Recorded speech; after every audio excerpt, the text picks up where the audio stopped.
भी हो गई है। इसके बाद पल्लवी अपने माता पिता की खातिरदारी करने लगती है। आई साहब, बहन जी आप लोग अब आए हैं तो आज नहीं जाने देंगे हम। आज रात आपको यहीं रुकना होगा। हाँ माँ, पापा जी सही कह रहे हैं, आज आप लोग नहीं जाएंगे। वैसे भी कितने दिनों बाद मिली हूँ मैं आप लोगों से। बेटी के बहुत कहने पर उसके माता पिता रात भर के लिए बेटी के ससुराल में रुक जाते हैं और रात में बहुत ही ज्यादा ठंड पड़ रही थी। बेटा कितनी ठंडी लग रही है, एसी लगा है क्या कहीं? नहीं नहीं माँ, यहाँ तो नेचुरल एसी है, कहीं एसी नहीं लगा है, बाहर की ठंडी हवा है। अच्छा, तुझे क्यों नहीं ठंड लग रही? माँ मैं इतना काम करती हूँ और यहाँ इतनी हैवी डाइट हो जाती है कि मुझे एहसास ही नहीं होता कि यहाँ ठंडी है। बाप रे, जिस लड़की को एसी का 20 का टेम्परेचर नहीं बर्दाश्त होता, वो अब 8 डिग्री टेम्परेचर में सरवाइव कर रही है। बताओ तो। पल्लवी मम्मी की बातों पर हंसने लगती है। तभी पल्लवी तसले में आग जलाकर कमरे की खिड़की पर रख देती है। ये कौन सा जुगाड़ है? अब इससे आपको ठंडी नहीं लगेगी, कुछ देर में पूरा कमरा गर्म हो जाएगा। ये हमारे गांव का देसी हीटर है, यहाँ हीटर नहीं होता है ना, इसलिए। और धुआं नहीं लगेगा? बिल्कुल धुआं नहीं लगेगा माता जी, क्योंकि खिड़की के अंदर हीट आ रही है और धुआं बाहर जा रहा है, इसलिए तो मैंने इसे खिड़की पर रखा है ताकि कोई परेशानी ना हो। अच्छा, वैसे अब कमरा गर्म हो रहा है और नींद भी जोरों की आ रही है। जिसके बाद गीता गर्माहट पाकर सो जाती है। सुबह 8 बजे गीता जी की आंख खुलती है और चाय उन्हें बिस्तर पर मिलती है। पल्लवी ने सुबह 4 बजे से ही उठकर घर का सारा काम निपटा दिया था। जब गीता जी को यह बात पता चलती है तो उनकी आंखों में आंसू आ जाते हैं।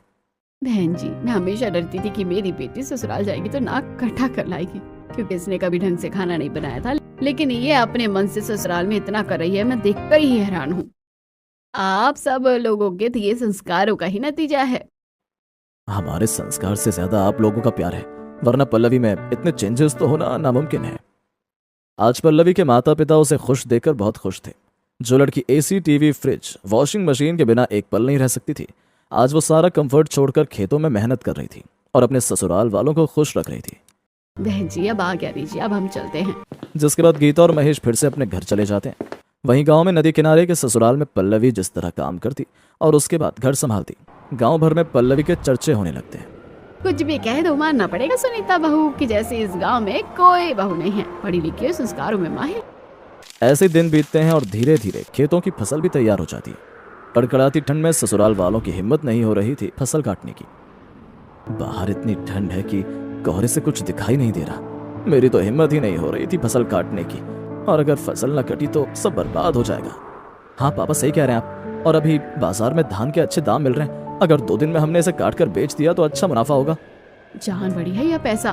पैसा बाद में भी आ जाएगा। अगर एक बार तबीयत खराब हो गई तो उससे ज्यादा पैसा दवाई में जा सकता है। मेरे बस का तो नहीं है भाई, मैं तो बिल्कुल नहीं जाऊंगी, कुछ भी हो जाए। कोई ना जाए, मैं तो जाऊंगी, क्योंकि अगर 2 दिन में धान नहीं बिका तो कीमत आधी हो जाएगी और फिर मुनाफा। जिसके बाद पल्लवी रोशन के साथ धान की कटाई में लग जाती है और उसे देखकर उसके सास ससुर को भी हिम्मत मिलती है। वो भी उसके साथ काम करने लगते हैं। 2 दिन के अंदर पल्लवी सारा धान काट पीट कर बोरियों में भर देती है।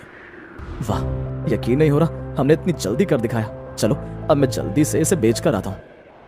फिर रोशन सारा धान पिकअप में लोड करवाकर बाजार में बेचने चला जाता है और उसे उम्मीद से भी ज्यादा मुनाफा होता है। भैया जी अगर 2 दिन बाद यही धान लाते तो रद्दी के भाव लेता मैं। बड़े सही समय पर मौके पर चौका मारे हो। बाजार में धान की शॉर्टेज चल रही है और ठंड के कारण किसी की हिम्मत ही नहीं कि वो खेतों में जाए। ये लो तुम्हारे पूरे पैसे। शुक्रिया भैया जी। जिसके बाद रोशन पैसे लेकर घर आ जाता है। ये देखो पूरे 70,000 रुपए मिले महज 25 बोरियों के। इतना मुनाफा तो कभी नहीं हुआ। हमारे घर साक्षात लक्ष्मी जी आई हैं, बहू की वजह से ही हो रहा है ये सब। तो हमारे घर की लक्ष्मी जी ये पैसे तिजोरी में रख दो। जिसके बाद पल्लवी और उसके ससुराल वाले ऐसे ही ठंडी गर्मी में खेतों में मेहनत करते और उनके यहाँ धीरे धीरे खूब बरकत होने लगी। पल्लवी अब धीरे धीरे खेतों में मॉडर्न तकनीकों का भी इस्तेमाल किया करती, जिससे फसल और अच्छी उग सके। जिससे कुछ ही दिनों में पल्लवी के ससुराल वाले अच्छे पैसे कमा लेते हैं। माँ जी, हमारी नदी में तो गंगा नदी का पानी बहकर आता है ना? हाँ बिल्कुल, लेकिन क्यों? मैं सोच रही थी हम ऑनलाइन गंगा का पानी बेचते हैं, क्योंकि बहुत से लोगों को गंगा नदी का पानी खरीदना पड़ता है। शहरों में भी मिलते हैं तो उससे अच्छी कमाई नहीं हो सकती है। शहरों में ये महंगे बहुत बिकते हैं। बहू की बात ससुराल वालों को जम जाती है। ऐसे ही पल्लवी अपने खेत वाले ससुराल में अवेलेबल चीजों का खूब फायदा उठाती और वो खूब पैसे भी कमाते। और नेचर के साथ खुशी से रहने लगते हैं।